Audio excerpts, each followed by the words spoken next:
O que há de bom quando falamos em terror no ano de 2003, do sobrenatural ao terror humano, 20 opções, vocês já sabem como funciona.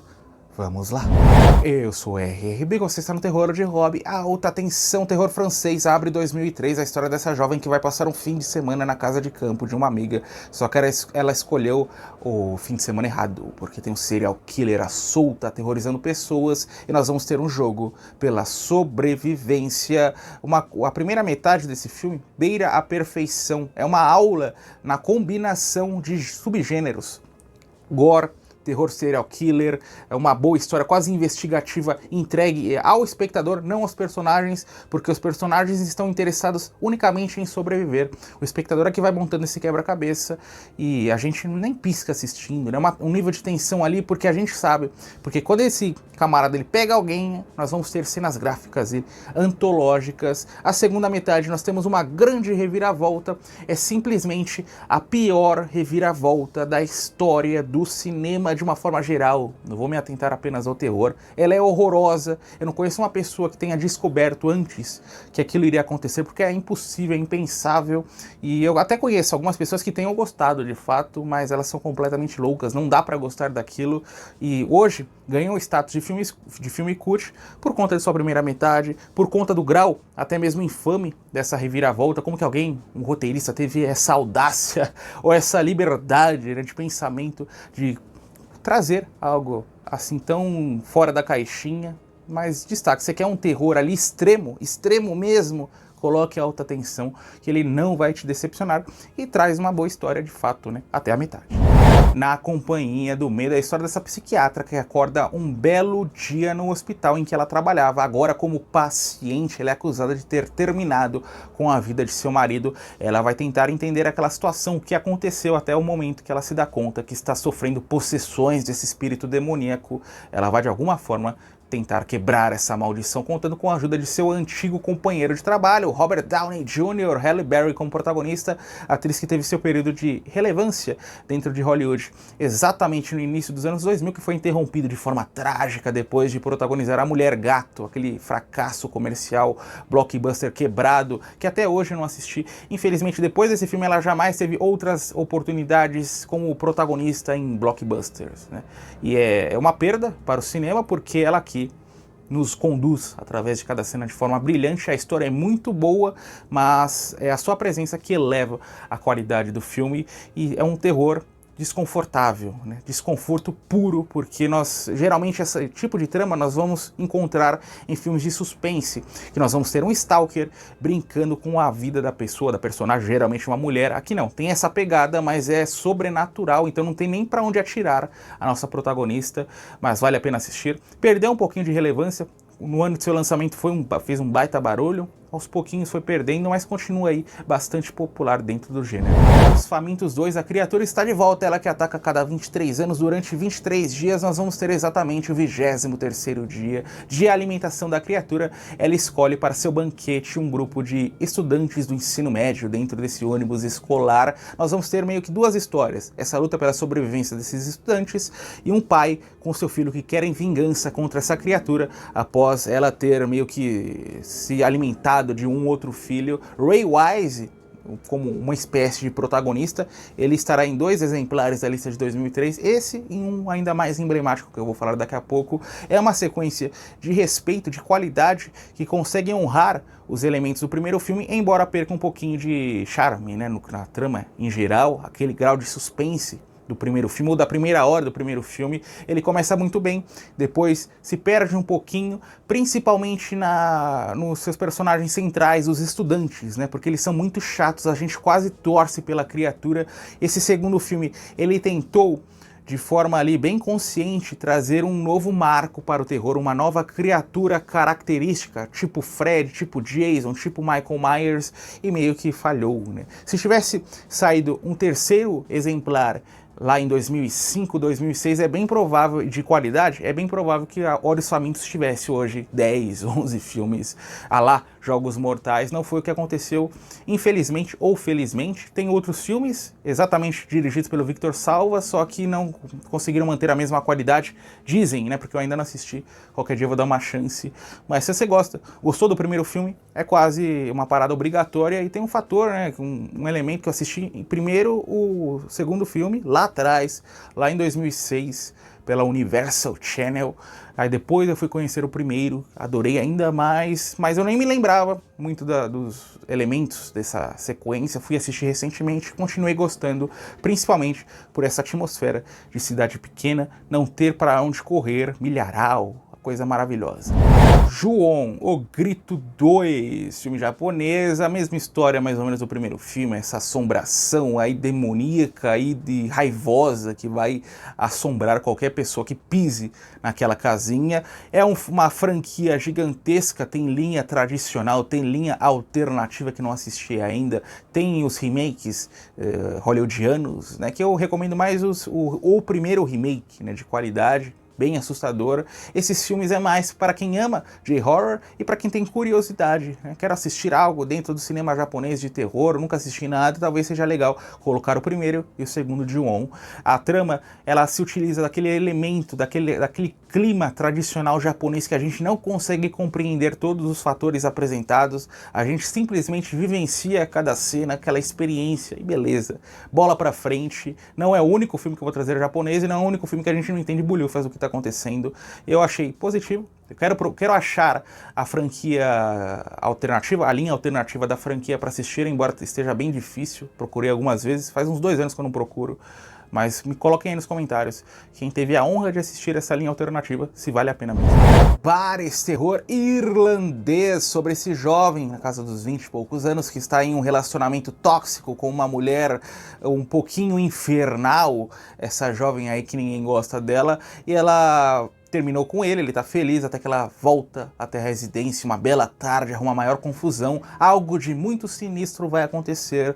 O que eu posso adiantar para vocês, nós vamos ter uma morte, a morte dessa namorada, de uma forma acidental, e esse jovem vai tentar de alguma forma esconder aquele crime, se manter livre da polícia. O problema é que em meio a essa busca desenfreada pela liberdade, ele vai se deparar com outros casos de assassinatos, com outros jogos de um possível serial killer, e para se livrar de toda essa situação, toda essa grande confusão, ele vai se utilizar da ajuda de uma estudante de psicologia, sua melhor amiga, interpretada exatamente pela Kelly Reilly, né? Ela não, eu mostrei um pouquinho do filme aí, uma cena do filme, e ela não é a namorada chata, ela é a ajudante, que vai tentar de alguma forma livrar a barra de seu melhor amigo. É um terror barra suspense bem interessante, com pequenas pitadas de comédia, desse humor mais ácido que funciona. É para quem, assim como eu falei em Ju-On, tem curiosidade por esse terror europeu ou terror ali mais pela arcada do Reino Unido, quer algo diferente, pode assistir. Ele tem um ritmo um pouquinho mais lento, um pouquinho se utilizando de cada situação até exaurir completamente seus recursos para avançar até a próxima sequência de terror, mas eu curti a mensagem geral, com um destaque exatamente para os últimos 15 minutos, que é onde todos os jogos de enganação vão se unir em uma única história. Fred versus Jason, que história que nada, é Fred dando porrada no Jason, campo dos sonhos, campo da realidade, é quase um fan movie, naquele filme feito por fãs, mais ou menos a mesma história, só que nesse formato blockbuster. Eu nem considero, para ser sincero, parte da franquia A Hora do Pesadelo, parte da franquia Sexta-feira 13, mas é um filme extremamente divertido, unicamente por trazer esses grandes personagens, grandes vilões do gênero de terror. Não espere muita coisa, espere diversão, tá fazendo nada numa sexta-feira à noite, quer um filme que você não precise pensar. Fred vs Jason é perfeito, assim como Alien vs Predador. Eu gostaria de ter visto mais esses filmes, né? Michael Myers vs Jason Voorhees, qual mais? Evil Dead versus A Hora do Pesadelo, e assim por diante. Infelizmente, nós não tivemos aí, e fez sucesso, hein? Não foi por falta de público. Doppelganger, agora uma obra menor do Japão, dirigida pelo Kiyoshi Kurosawa, bem obscura, já falei sobre ela em algum vídeo do canal, e é sobre um homem de negócios dentro dessa ala tecnológica que está em um experimento multimilionário, só que ele está parado, com um bloqueio emocional, até que uma bela tarde surge o seu duplo, um doppelganger, que vai ajudá-lo a executar esse serviço. O problema é que ele cobra coisas estranhas, né? Ele é meio amoral e vai promover estranhos ataques também. O protagonista é ótimo, não me lembro o nome dele, não sei o nome do ator. Ele fez A Cura e fez recentemente aquele Perfect Days, que fez muito sucesso, do Wim Wenders, e ele é muito habilidoso, ele consegue trazer dois personagens de uma forma única. É muito melhor ter um mesmo ator, um bom ator interpretando vários personagens do que um grupo de atores ruins estragando o filme. A trama a gente não consegue compreender vários momentos, mas a ideia geral da história a gente consegue internalizar. Ele se utiliza muito de terror, suspense, mas o principal elemento é a comédia, esse humor ácido, que acaba funcionando em vários momentos. Outros tantos a gente meio fica sem compreender a ideia geral, mas Doppelganger, se você gosta do terror japonês, e principalmente se você gosta do Kiyoshi Kurosawa, a cada semana eu descubro coisas novas desse diretor, pode assistir essa obra menor de sua filmografia. Medo do Japão, nós vamos à Coreia do Sul. Duas jovens estão retornando a casa após um período internadas em uma instituição psiquiátrica. Nessa casa, elas vão encontrar seu pai e uma espécie de madrasta do mal. Elas mesmas não são completamente no caminho da sanidade, e como se tudo isso não fosse o bastante, nós vamos ter uma inclinação ao sobrenatural. Medo ao terror, gritaria para você assistir com volume no 50% para não sair surdo da sessão. Não é o meu estilo de terror favorito, mas a história é boa, as cenas, né, essa sua construção cinematográfica é lindíssima, mesmo nos conteúdos vermelhos entregue ao espectador, e pertence ao primeiro grande filme de terror da Coreia do Sul. E lembrei nos comentários, eu acho que não existe outro. O cinema sul-coreano surgiu de forma oficial mesmo no início dos anos 90, embora eu já tenha falado inclusive de filmes dos anos 60 de terror, mas que não tenham toda essa qualidade que nós encontramos pós anos 2000. O encontro, a história dessa estranha que é atropelada, sofre de amnésia, não se lembra de absolutamente nada, é acolhida pela família que a atropelou. Eles falam, fica aqui até sua memória retornar, e é nessa nova realidade que ela começa a enxergar fantasmas nessa cidadezinha que parecem tentar trazer uma espécie de premonição, um aviso, algo muito ruim que vai acontecer ali. Christina Ricci como protagonista em um filme menor, que não tenta atirar muito alto, em uma história sobrenatural comum, né? Nada fora da caixinha. O que você assistiu anos antes, alguns anos depois, você vai encontrar exatamente em um encontro. Tem uma resolução agradável, mas o mais legal é esse clima aí de estranhamento da nossa protagonista, trombando com personagens que ela nunca viu na vida, achando tudo aquele estranho, o caráter da memória, né, quão importante ela é para o ser humano. Bem legal. Eu sou fã da Christina Ricci, então talvez seja por isso que eu decido incluí-lo numa lista de melhores filmes de 2003. Tudo que ela faz, eu acabo de alguma forma gostando, de alguma forma curtindo. Uma chamada perdida. Pessoas estão morrendo após receber estranhos telefonemas em seus celulares. Um grupo de possíveis sobreviventes vai tentar, de alguma forma, quebrar essa maldição. Uma chamada perdida tem a direção do Takashi Miike e é uma trama absolutamente incompreensível. Assim como o João 2, a gente vive pelas cenas. Ele teve remake. O remake é fraco também não. Esse é interessante. Não é um bom filme, mas é interessante. O remake é fraco, mas diverte. Em meio a essa onda de filmes japoneses que fizeram muito sucesso, ele é o mais fraquinho. Tipo, a gente pode colocar na mesma balança o Pacto do Sion Sono, o primeiro Ringu, o primeiro Ju-On. Todos são filmes melhores. Dark Waters, todos superam. Esse acabou trazendo até certa popularidade por esse grau de violência, né? Mas se você curte esse cinema extremo japonês aliado ao Takashi Miike, né, um dos nomes mais relevantes nesse cenário, é quase essencial. Identidade. Após uma grande tempestade, estranhos buscam refúgio nesse hotel de beira de estrada. Nessa noite não há para onde fugir. Até aí tudo bem. O problema é que surge uma morte e todos os personagens são possíveis suspeitos. O nosso trabalho, o trabalho de todos os personagens é descobrir quem é o culpado. A lá detetive, né, o jogo de tabuleiro. O grande charme é ir além nesse jogo de paranoia, porque tem uma morte. o tempo vai passando, outras mortes vão acontecendo, o grupinho de personagens vai ficando cada vez menor e surge na cabeça de cada um. Ou eu descubro quem é o responsável, ou eu serei a próxima vítima. John Cusack como protagonista, Ray Liotta, especialista em interpretar vilões, morreu há pouco tempo. Será que ele é o vilão da história? A única certeza que a gente tem é que ele não é o mocinho, e traz essa atmosfera de filme de terror dentro de hotel, e ainda hotel de beira de estrada, hotel velho, tempestade, não há para onde correr, claustrofóbico de uma maneira mágica entregue ao espectador. Saiu no início dos anos 2000, vale muito a pena assistir, principalmente por esse joguinho, né, durante a noite. Uma única noite é tudo que nós precisamos para alcançar a diversão. O Apanhador de Sonhos. Todos os anos, 4 amigos se reúnem nessa floresta gélida para caçar, conversar dentro dessa cabana.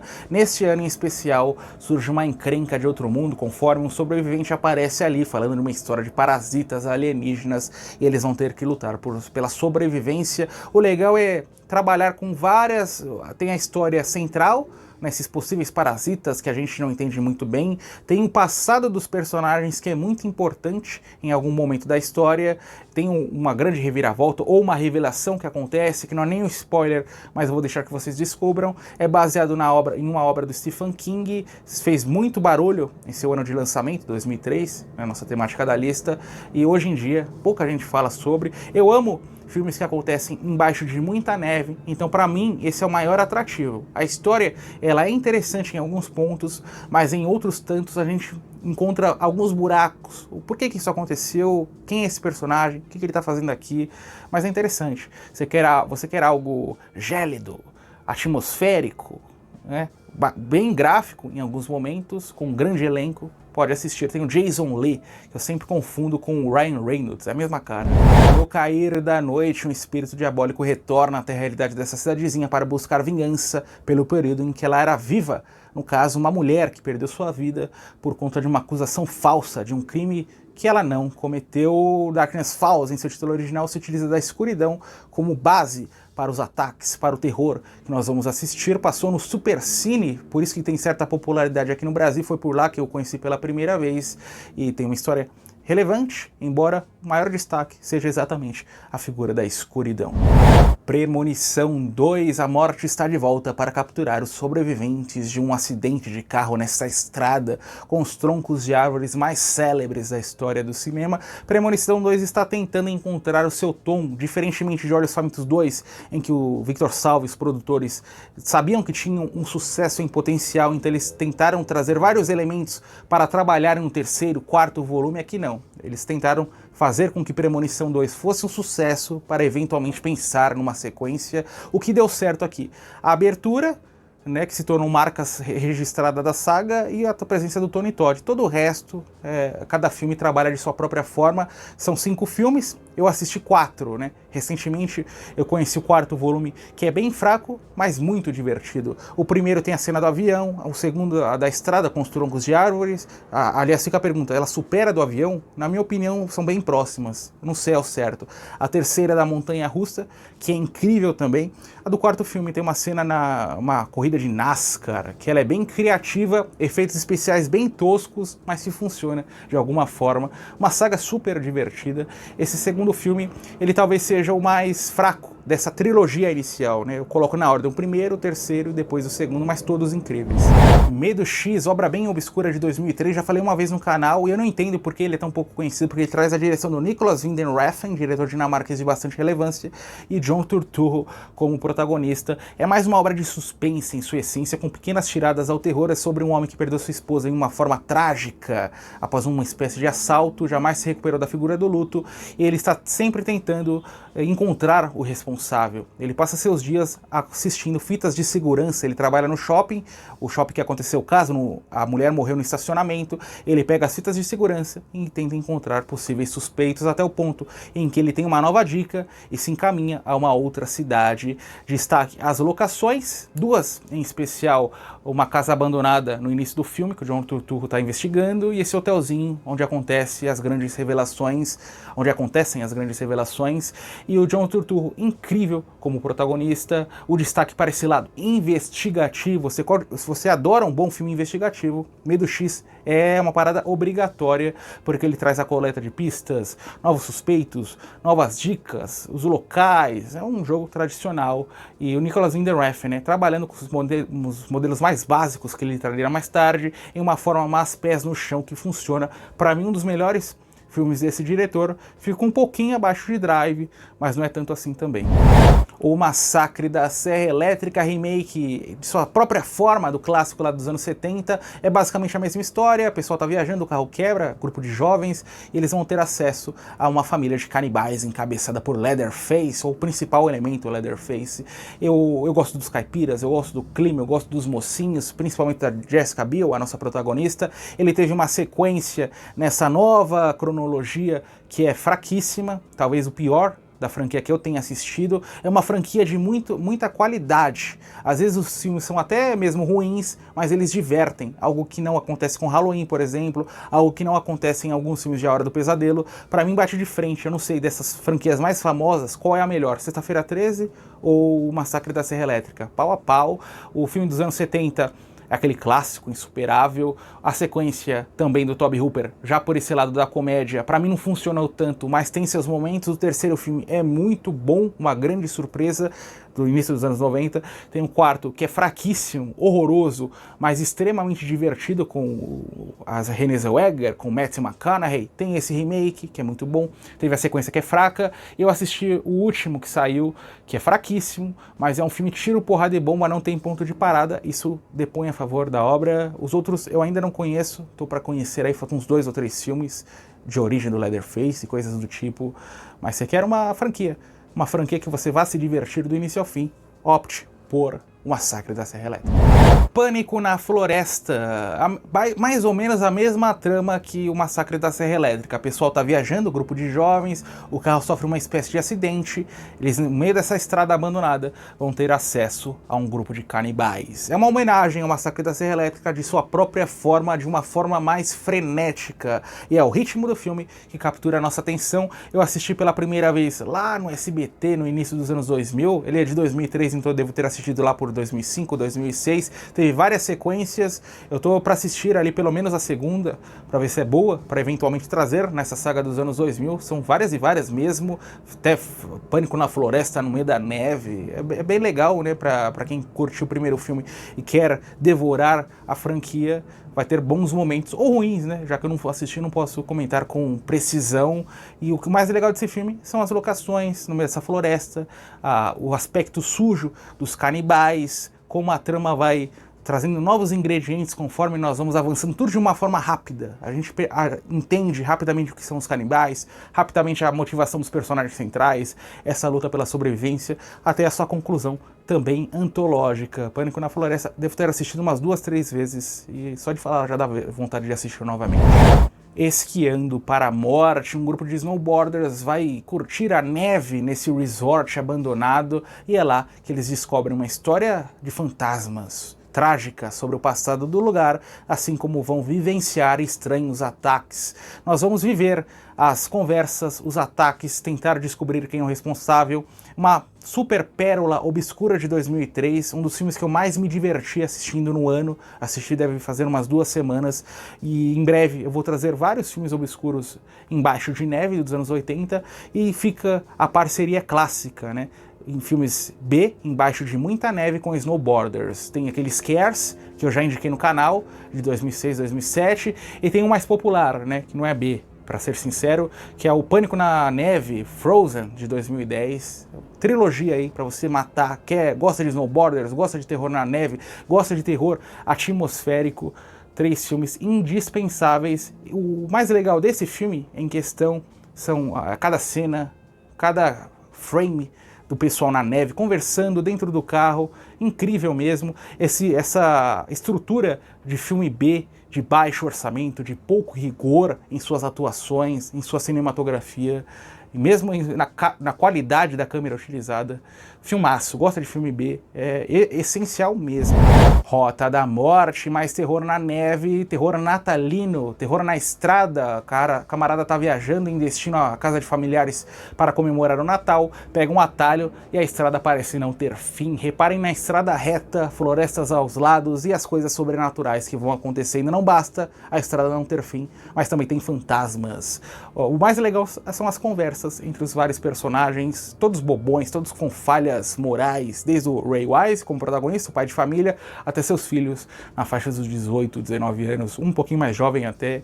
É um filme de conforto total pra mim, todo Natal é obrigação assistir, e coloquem aí na lista de vocês.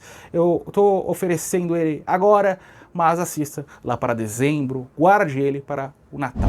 E claro, o filme número 1 de 2003 é Cadillac Preto. Já falei algumas vezes sobre esse filme, para mim, de conforto, bem obscuro, do ano de 2003, clássico, também do Supercine, assim como No Cair da Noite. Eu assisti por lá em 2005, numa noite solitária de sábado. É sobre um grupo de jovens que está retornando a casa. Eles param nesse barzinho, arrumam confusão, fogem, logo vão ter um Cadillac preto perseguindo-os. Eles vão dar carona ao policial, tem o Randy Quaid, muita neve, perseguições. Eu diria que é um encurralado embaixo de muita neve nesse cenário, anos 2000. Apesar do pouco orçamento, nós vamos ter várias perseguições incríveis, a história é envolvente, é interessante esse jogo de mistério, descobrir quem é o motorista do Cadillac preto, e o Randy Quaid, né?